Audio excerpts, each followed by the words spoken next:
Hello, and welcome to ARTFul Insights. My name is Susan Shifrin. I'm the director of ARTZ Philadelphia, and together, you and I are going to spend about 30 to 40 minutes looking at a few pieces of art together. This video is produced in partnership between Dementia Society of America and ARTZ Philadelphia. Each month, we offer a program online, a live program with a small group of people joining together to talk about works of art from museums and cultural centers across the country, a different museum or center each month.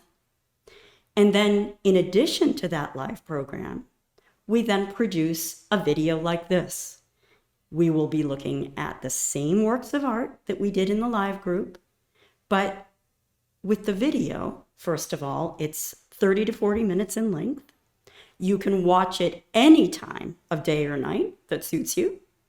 And it's an opportunity to have a more intimate, a more self-driven conversation about these works of art. I will ask a few questions to get us started, give you a few things to think about. I will share with you some of the observations and thoughts that folks from the live program might have brought up that I think might be interesting for you to consider. But really, this video each month is about you. It's about what you see in these works of art, how you respond to them, and just having the opportunity to look at them and think about them at your own pace. If you're watching this video with someone, then by all means, feel free to pause the video from time to time if you'd like, so that you can have your own conversation. If you're watching on your own, then I'm delighted, and it'll be a conversation between the two of us. So, without further ado, I'd like to introduce you to the museum or cultural center that we will be visiting this month. Welcome to ARTFul Insights. So it's my great pleasure to welcome you to our ARTFul Insights program, where we'll be visiting the Rhode Island School of Design's Museum of Art. And we want to thank them for hosting us. I just want to introduce you a little bit to the museum. So what you're seeing here is obviously the outside of the museum. When we go inside, you see the front desk. And as everyone noticed when we had our live group conversation, we now see somebody pointing us towards the next place we're going to go, which is into the galleries. So just a little bit about RISD Museum of Art.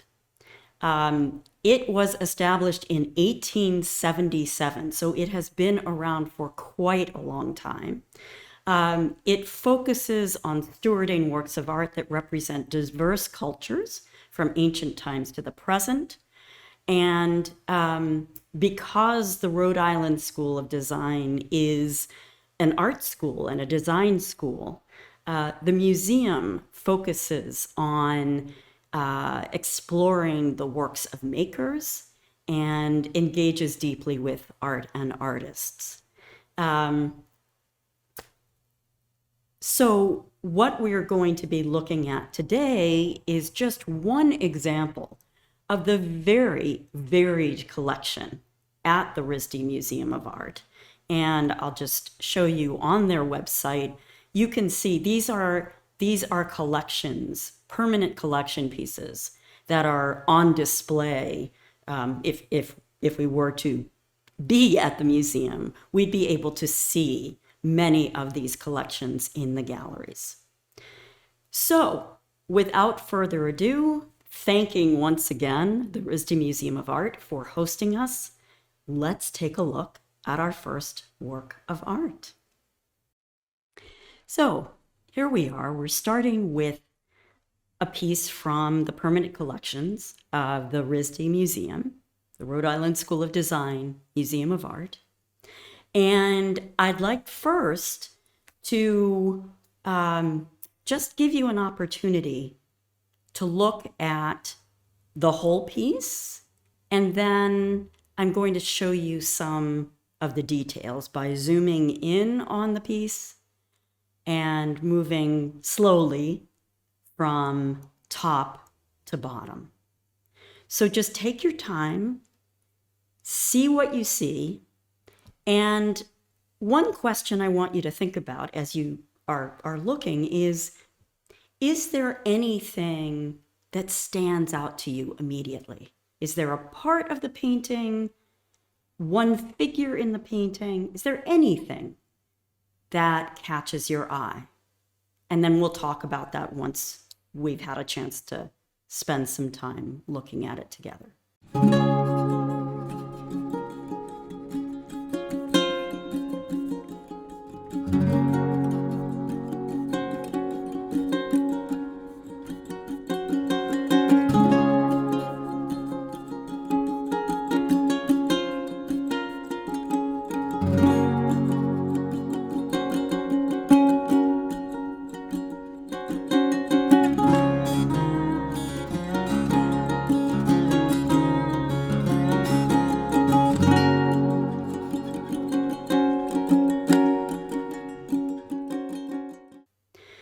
So here you see the full piece, and now what I'm going to do is get much, much closer. I'm going to scroll slowly up. Hopefully I'm not making you seasick. And we're going to take a look. So now you see the very top of this piece. And slowly we're going to proceed down from top to bottom. So remember the question, or anything else, frankly, that comes to mind. Do you see anything that really stands out to you as you're casting your eye over this whole piece?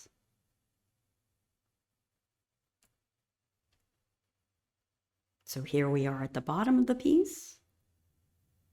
And now I'm going to take us out, and we're back to seeing the whole piece in its entirety. So that question I asked, does something stand out to you more than anything else? That something, as I said, could be one of the figures. It could be a particular area of color. It could be that one figure is standing apart from the other figures and catching your eye because of that. What do you think?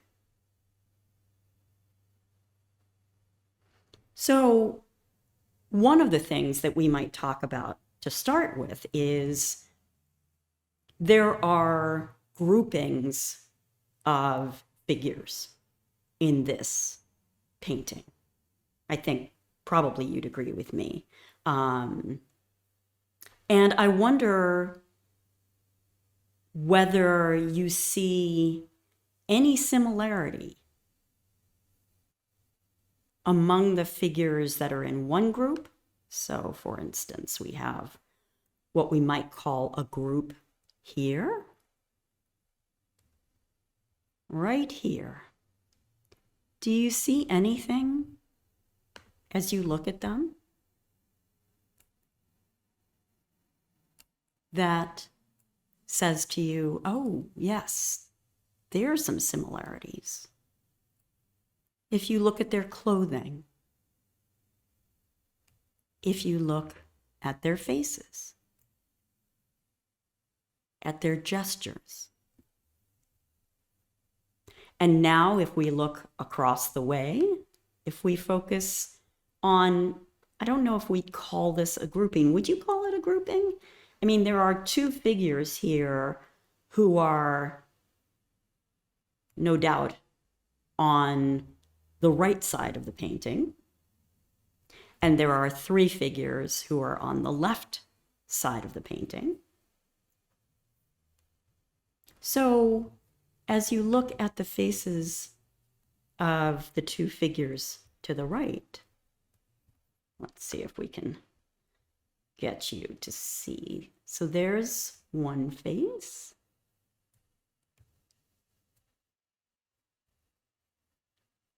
There's the other face. Do you notice anything about their faces that they have in common? What about their clothing?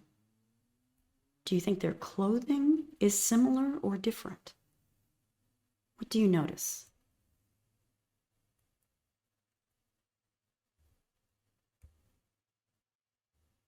Okay, so we've talked about there being 5 figures. They're kind of grouped into 2 groups. And again, that question I asked you, what, if anything, stands out to you in this painting? So I asked you, are there similar color schemes, we might say, within each of these groups? What do you think you would answer to that? So let's look at this pair of figures here to start with. One has this very rich kind of orange-red portion of her skirts. Is there anything else you see in the painting that draws your attention to similar colors? Or would you say that this piece here, I'm going to now zoom in on the detail, is this piece of the skirt, or an overskirt it might be really, would you say that that is quite different from the other colors you see? What do you think? We might want to look at something else about the clothing. So we've referred to the fact that this woman seems to be wearing a skirt with an overskirt. It's a full length skirt. What about the others? Do you see, are they wearing similarly long skirts? They aren't, are they? They seem to be wearing trousers of some sort, or pantaloons, where the legs are separately clothed, just like women wear pants. These are the equivalent, and they're bunched around the ankles. Let's take a look there at a detail. So do you see that? Do you see that bunching right there? So it allows you to see the feet, to see the ankles, right? And that's true pretty much of all of the female figures in this painting, with one exception. Our figure that we were looking at before, wearing the long skirts. So we've identified a kind of color distinction in her clothing, a much deeper, richer color than the others are wearing. We've identified that she is not wearing trousers. We can't really see her legs. And there's something else, isn't there? She alone is holding a musical instrument. and she's seemingly shown playing it.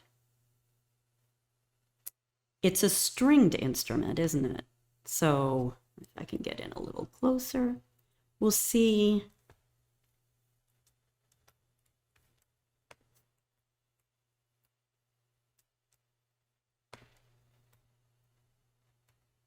she looks like she's strumming the strings with her right hand.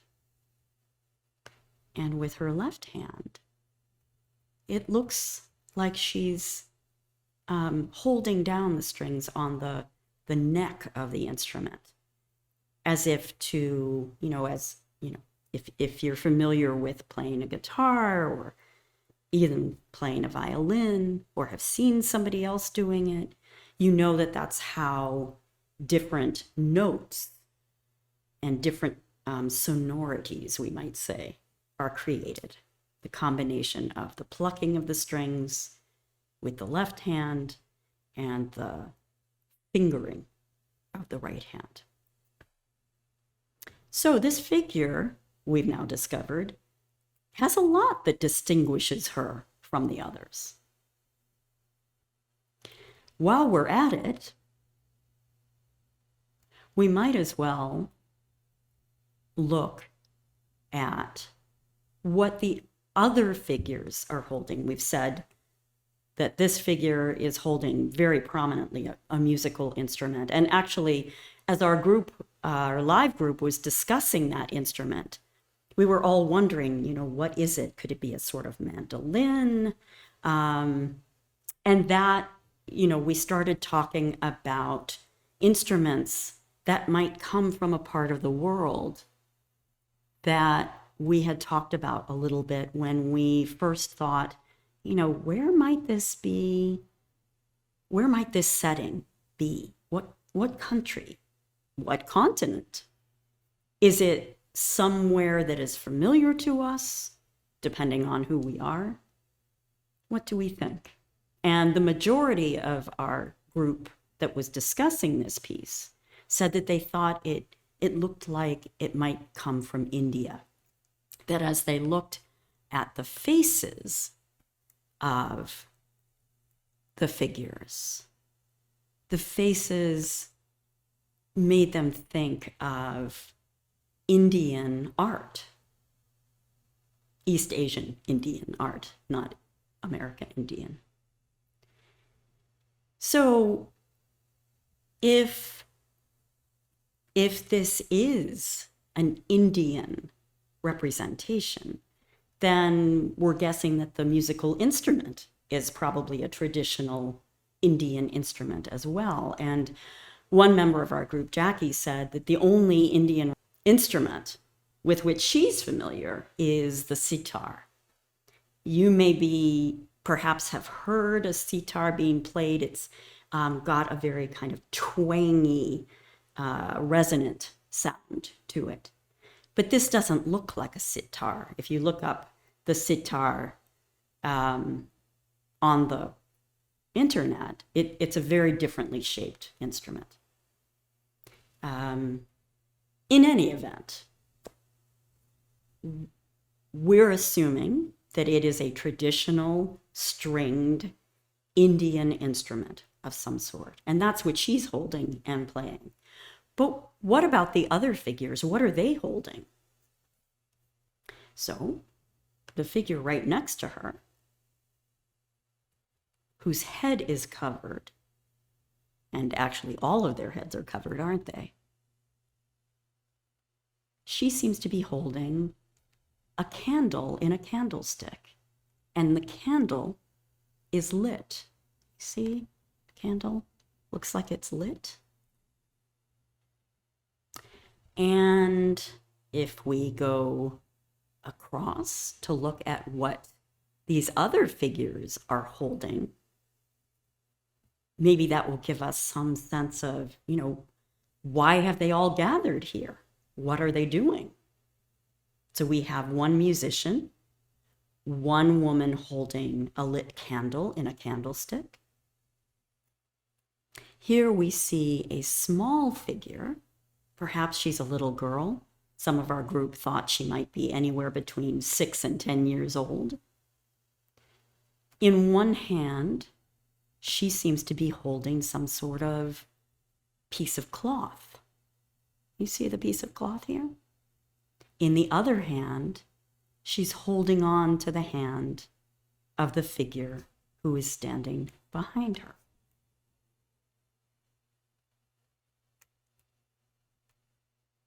Right? That figure standing behind her has her hand on the shoulder of the little girl, but in her other hand, in her right hand, it looks like she's holding some sort of walking stick. Interesting. So members of our group thought, does that mean that she's having difficulty walking? Does that mean that she seems somewhat elderly? And yet that didn't seem to quite jibe with what her face looks like. Her face looks young, don't you think?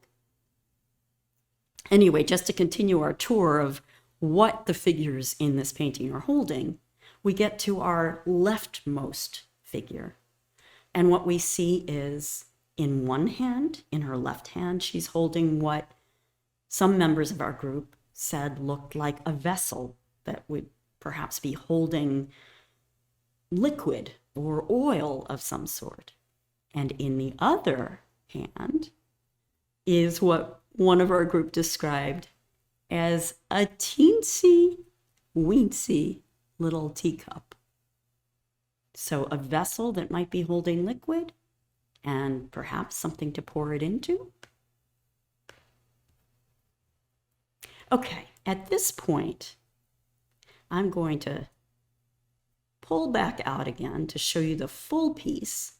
And I'd like you to take some time to look yourself at the image again. Look at some of the details. We'll show you some details, and then we'll show you the whole piece as I'm doing now. Again, see what stands out to you. Do you agree that this looks like a scene that might be taking place in India? If you do, what time of day do you think it might be? What might the temperature be outside? And, looking at that stringed instrument that this woman is playing, do you think it's a loud percussive sound she's making with it? Or do you think maybe a quiet sound?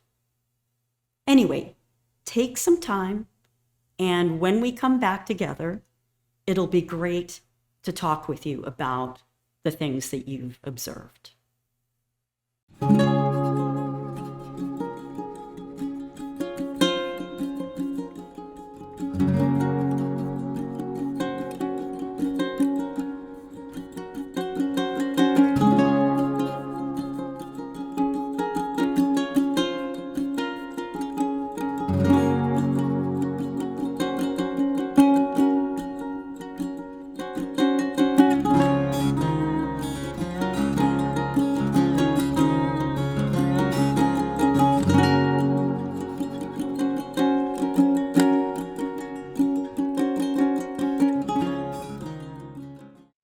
So welcome back.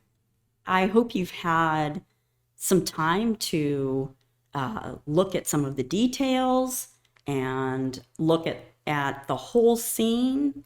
And let's talk a little bit about what you saw. So, for instance, one member of our group in our live discussion said that as they were looking at these three faces, it looked as though these three female figures had a familial relationship to each other, that their faces looked very similar.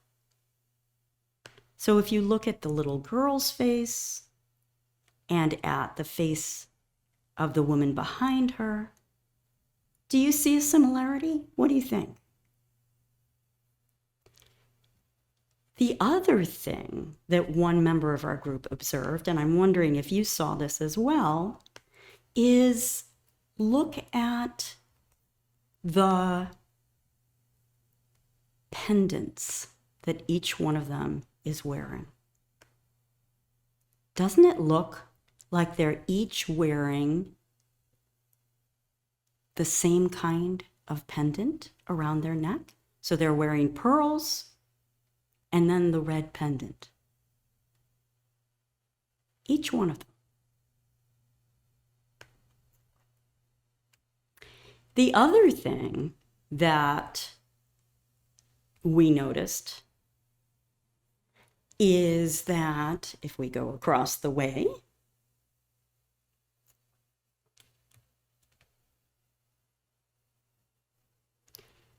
we don't see a pendant on the musician because her musical instrument is in the way.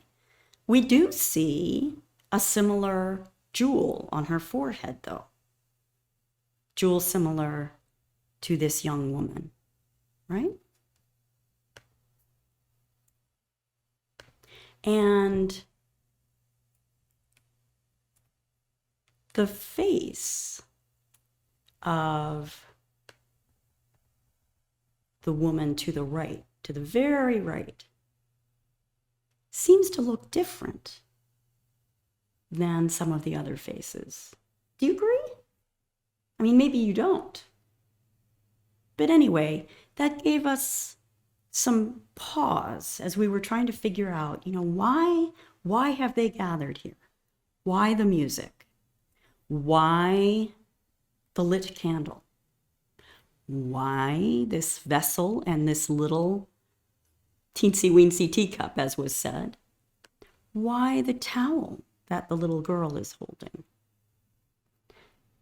And you know what our group came up with is perhaps this is some traditional rite of passage, celebrating, one of our groups said, could it be the little girl's transition into womanhood?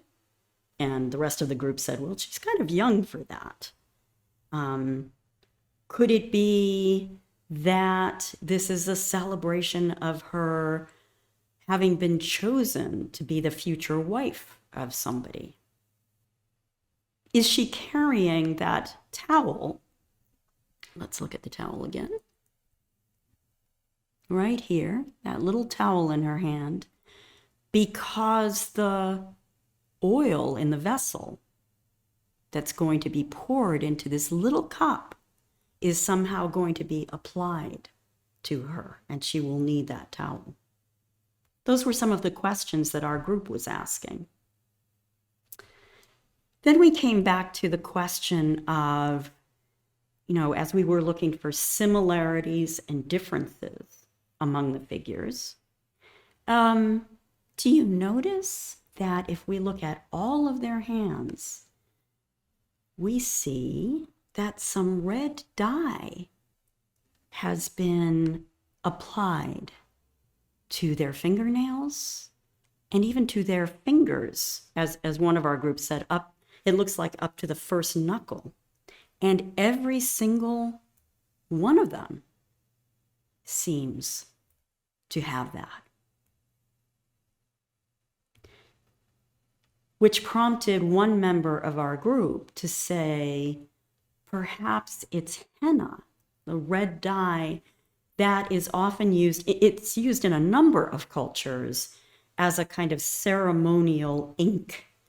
Sometimes the hands can be tattooed with these ornate designs made in henna ink. So as we were, again, trying to figure out what are these women doing here, the fact that all of them had the hennaed hands gave our group the feeling, again, that there's some sort of ceremony going on here. We're not perhaps culturally knowledgeable enough to know what that ceremony might be. But there's music, there's a candle that is lit, there's a vessel that might have oils in it. Remember, I asked before we took that break for you to take your time looking at the details of the painting again. I asked, do you think that the musical instrument that one of the ladies is strumming, does that seem to you like it would be a loud percussive sound or a soft, gentle sound? Did you have any feeling one way or the other about that? Several members of our group said, well, these are all very gentle looking ladies. As one member joked, there are no thugs here. So the sound seems as though it would also be gentle, which led us to look in more detail at the surroundings. And one of our group said, oh, look, it looks like the moon is up. So is this nighttime? And if it's nighttime, is there a cool breeze? What would it feel like to be out in this setting? And the group again talked about the quietness, the sort of ceremonial quietness of what we see here. As we were talking about night having fallen, one of the group pointed out something that we really hadn't looked at much, which is these flowers, beautifully vivid, colored flowers. Everything else, again, is a kind of soft, pale color, except for the skirt of our musician, as we've talked about. But as we started to think of it being night and looked at the leaves and imagined perhaps a soft breeze going through those leaves, we imagined perhaps the scent of these beautiful flowers, right?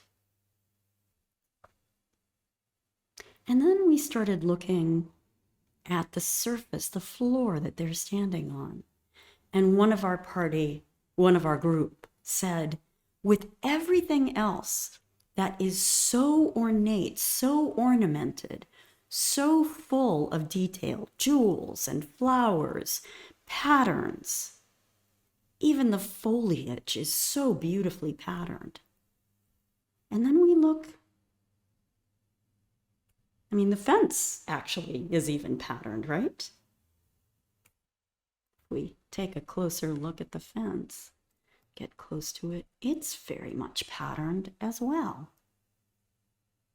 Almost seems to be an echo of the patterning of this textile here.